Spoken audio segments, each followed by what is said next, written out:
ഉച്ചക്കത്തെ മീൻകറി മുളകിട്ട് വെക്കണോ അതല്ല മുരിങ്ങക്കോലിടണോ? അവിയലിന് എന്ത് വേണം? ചേനയില്ല, ഇനിയിപ്പോ എന്താ ചെയ്യാ? പിള്ളേർക്ക് സ്കൂളിൽ കൊണ്ടുപോകാൻ സ്നാക്സിന് ബേക്കറി ഒന്നുമില്ല, എന്താ ചെയ്യുക? ഈ ഒരു വലിയ ചെറിയ ലോകത്തിലെ ചിന്തയാണ് പെണ്ണിൻ്റെത്. ഭർത്താവോ നാളെ രാവിലെ ചെക്ക് ബാങ്കിൽ വരും, പൈസ കയ്യിലില്ല, എങ്ങനെ മാറും? കുട്ടിയുടെ ഫീസ് അടയ്ക്കാൻ സമയമായി, കാശില്ല, ഒരാളോടും പറയാൻ പറ്റില്ല. കെട്ടിച്ചു വെച്ച മോളുടെ സ്ത്രീധനം ചോദിക്കണുണ്ട്, അയാളൊരു വലിയ ലോകത്തെ കുറിച്ച് ടെൻഷൻ അടിക്കാൻ ഇപ്പുറത്ത് കിടക്കണ ആൾക്ക് മുരിങ്ങക്കോലും ചമ്മന്തിയും ചുണ്ണാമ്പും ചെമ്മീനും അപ്പുറത്തേക്ക് ചിന്തയില്ല.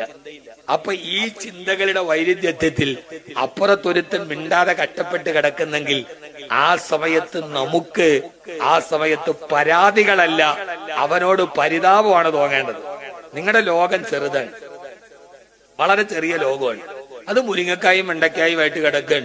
ആണുങ്ങളുടെ ലോകം അതല്ല, അയാളുടെ ലോകം വളരെ വലിയ ലോകമാണ്. ഒരു ഗൃഹനാഥനാവുക എന്നത് ജീവിതത്തിലെ ഏറ്റവും വലിയ വെല്ലുവിളിയാണ്. ചിലപ്പോ എല്ലാം പറഞ്ഞു എന്ന് വരില്ല, സങ്കടങ്ങളൊന്നും ഭർത്താവ് ഭാര്യയോടെല്ലാം അയാൾ എന്നോടൊന്നും തുറന്നു പറയൂല. അത് അയാൾ ഒരു ഹമുക്കായത് കൊണ്ടല്ല, എന്റെ ടെൻഷൻ അവളോടും കൂടെ പറഞ്ഞിട്ട് ആ സാധുവിനെ ടെൻഷൻ എടുപ്പിക്കണ്ടെന്ന് വിചാരിച്ചു